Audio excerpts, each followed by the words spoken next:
Right, let's start with this story. So, Duduzile Zuma-Sambudla believes it is nonsensical and petty to think that posting the words "we see you" on social media amounts to incitement to violence. She made her first appearance in the Durban Magistrate's court today after handing herself in for charges related to the Terrorism Act in connection with the 2021 July unrest.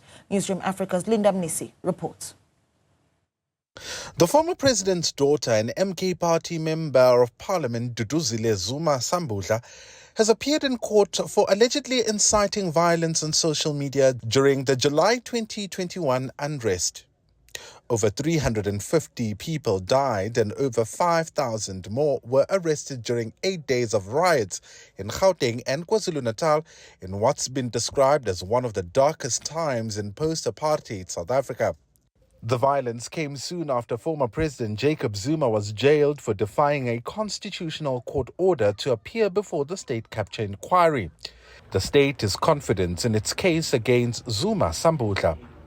That we have secured evidence through investigation that support the allegation that she unlawfully and intentionally, by publishing those words, committed the crime of inciting public violence. This is a Schedule 6 offence, placing the onus on Zuma-Sambudla to show that exceptional circumstances permit her release on bail. Her lawyer did not hold back. It is plainly nonsensical and petty to interpret words which are used, such as, quote, "I see you," unquote, to mean that the people referred to or were influenced by my social media commentary.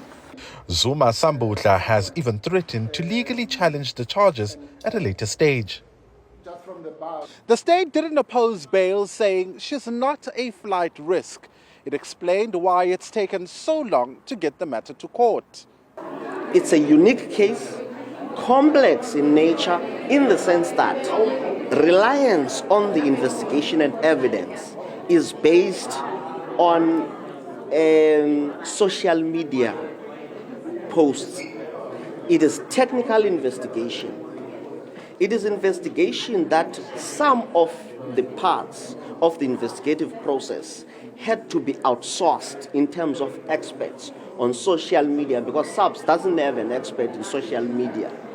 Secondly, there's issue of emojis, the issue of images that needed to be interpreted by an expert in that field.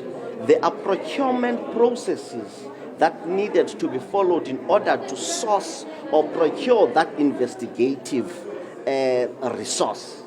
Now, the process of investigating a matter therefore became protracted than we anticipated.